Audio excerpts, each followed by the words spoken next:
Han Li's brows furrowed slightly upon hearing this. Even though he had managed to recover Taoist Shay and Jin Tong, he still had no idea what had happened during the 300 years immediately after his ascension.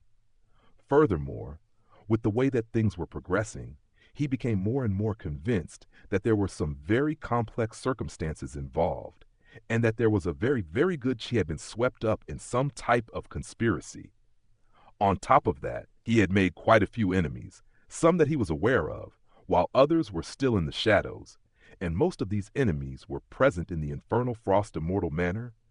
Fortunately, he had somehow stumbled into a massive opportunity, allowing him to progress all the way to the mid-golden immortal stage. With his current cultivation base, he now had the power required to protect himself. As for his lost memories, he would just have to find a way to recover them after he left the immortal manor. Let's go and hunt down those golden immortals you were talking about, Han Li. That battle against that old witch was really taxing on me. Jin Tong pouted as she tugged on Han Li's sleeve. We should indeed be leaving this place. Also, if you encounter an enemy that you can't defeat in the future, then run away. Don't bite off more than you can chew. Han Li cautioned with a serious expression. You're so ungrateful. I did all that to save you. Jin Tong grumbled in a disgruntled manner. A faint smile appeared on Han Li's face as a burst of azure light appeared over his body, and he was just about to depart when he swept his gaze over his surroundings with slightly furrowed brows. In the wake of the battle that had just taken place, the entire area aside from the Golden Palace had been razed to the ground, so everything was laid bare to Han Li, yet Lu Yuqing was nowhere to be seen. Jin Tong, did you notice where the woman who was with me went during my battle against Kuling? Han Li asked. What woman? Oh, right, that woman.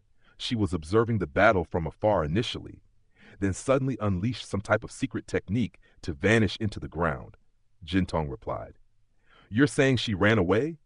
Han Li asked as his brows furrowed slightly. She did. She was with you, so I didn't try to stop her. Otherwise, I could have done so with ease, Jin Tong replied with a wide smile. Han Li paid no heed to Jin Tong's boastful statement as he stood on the spot in silence, and it was unclear what he was thinking. Jin Tong pouted slightly with displeasure upon seeing this, and she turned her head away, refusing to look at him any longer. But it didn't take long before she began sneaking glances at him again, out of the corner of her eye. Right at this moment, Han Li rose up into the sky, and blue light flashed in his eyes as he scoured his gaze over the surrounding area. Moments later, the blue light in his eyes faded, but his brows became even more tightly furrowed. He had just searched through the entire nearby area, but wasn't able to detect the auras of any other cultivators, nor was there any residual aura left behind by Lu Yuqing. Are we going or not? I'm starving, Jin Tong complained as she planted her hands on her hips. I'm looking for her because she has an incomplete map of the Immortal Manor. I was only able to make it to this place thanks to her map, Han Li explained. What he didn't mention was that he felt like there was something rather strange about Lu Yuqing. In particular, her demeanor and behavior had become increasingly more peculiar after they left the Light Frost Palace, and it was very abnormal that she had suddenly disappeared without leaving any trace behind. If we don't have a map, then we'll just have to look on our own. What's the big deal? Jin Tong retorted with a nonchalant pout. You're right. Let's go. Han Li replied with a nod, then flew away into the distance as a streak of azure light, while Jin Tong followed along as a streak of golden light. The two of them flew for close to an hour before stopping near a semi-collapsed palace. Let's rest here for a bit, Han Li said as he took a seat in a side hall that was still relatively intact, then swept a hand through the air to release several dozen streaks of blue light to set up a blue array. Jin Tong sat down beside Han Li, and the latter exhaled before closing his eyes and channeling his cultivation arts to digest the pill that he had taken earlier. A layer of gentle azure light appeared over his body, while Jin Tong took a glance at him before also closing her eyes to cultivate. Close to a day passed by before the azure light over Han Li's body faded, and at this point, he had already completely replenished his immortal spiritual power reserves. Meanwhile, Jin Tong was still enveloped in a layer of golden light, and the spiritual chi around her was constantly streaming into her mouth. Han Li took a glance at Jin Tong, then withdrew his gaze before sweeping a sleeve through the air, and two objects appeared before him, namely the gray throne and the azure bowl that contained Ku Ling's remains. Han Li took a glance at the gray throne, then cast an incantation seal into it, and a layer of gray light instantly emerged over the throne, but it wasn't all that bright. As he continued to cast more incantation seals into the throne, the gray light that it was emanating gradually became brighter, and the three mirror projections slowly emerged, giving off gray, black, and white light, respectively. Han Li's eyes lit up slightly upon seeing this. This gray throne was quite a formidable treasure that was superior to all of the immortal treasures in his possession. What was even more remarkable was that it contained three completely different types of law power, and that was something that he had never seen before. It was clearly an extremely powerful treasure, but unfortunately, it was Ku Ling's bonded treasure, and it contained an extremely deep-rooted bonded mark that was impossible to remove. Even if Han Li could forcibly refine the treasure, he would only be able to unleash 50 to 60% of its power at most. With that in mind, Han Li heaved a faint sigh before stowing the gray throne away, then turned his attention to the azure bowl.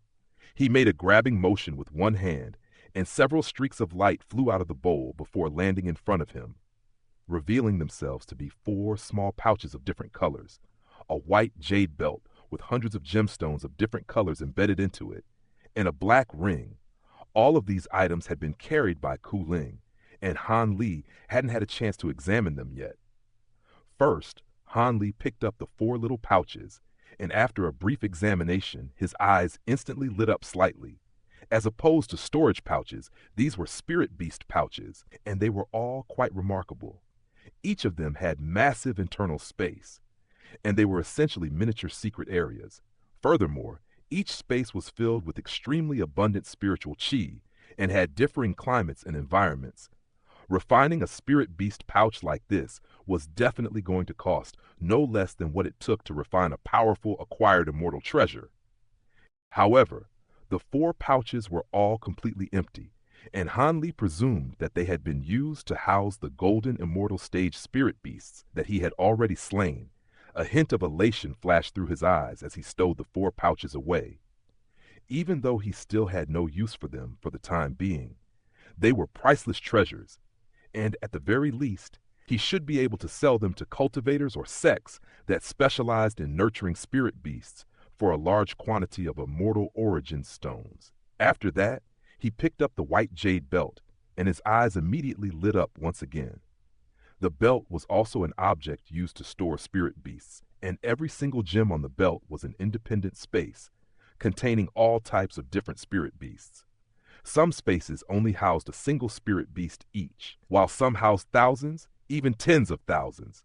However, none of these spirit beasts were all that powerful, and true immortal stage ones among them were extremely rare, while most of them were below the grand ascension stage.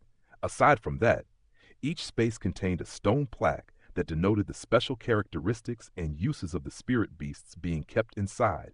As it turned out, not all of them were meant for battle. Instead, there were also some who specialized in exploration and tracking.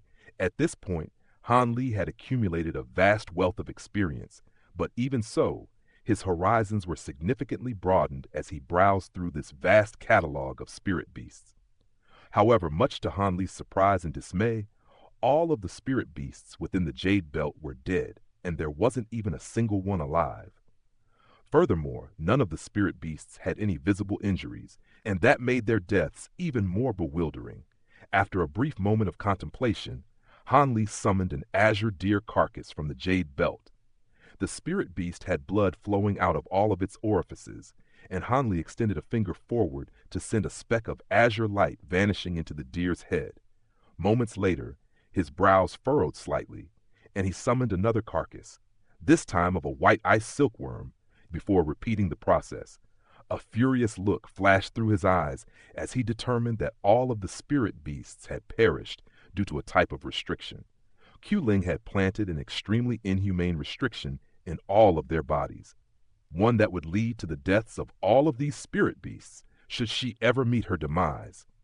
Han Li shook his head with a forlorn expression before stowing the jade belt away as well.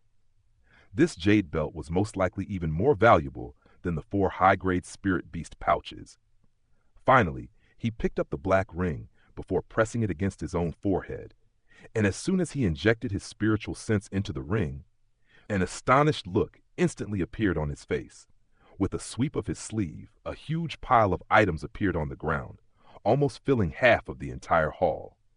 These items were very diverse, containing everything from spirit plants and materials to ore and treasures, and they were radiating lights of all types of different colors to illuminate the entire hall.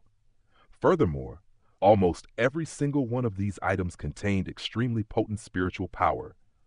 Han Li had found many treasures after entering the Immortal Manor, but none of them could even begin to compare with Quling's astonishing collection.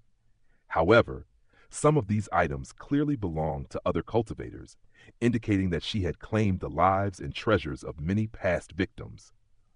All of a sudden, a thought occurred to Han Li, and he flipped a hand over to produce a crimson badge, one that belonged to the True Flame sect. There were as many as 6 or 7 identical badges in Quling's collection, telling him that all of the True Flame sect's cultivators had already been slain by her. Han Li couldn't help but shake his head and heave another forlorn sigh. He wasn't exactly fond of the True Flame sect's cultivators, but it was still rather saddening to see these temporary allies meeting their demise. Han Li casually cast the True Flame sect badges aside, then continued to examine Quling's collection. A short while later, his eyes lit up as he made a grabbing motion to draw a nearby green gourd into his grasp. This was none other than the profound heavenly gourd that Quling had used earlier.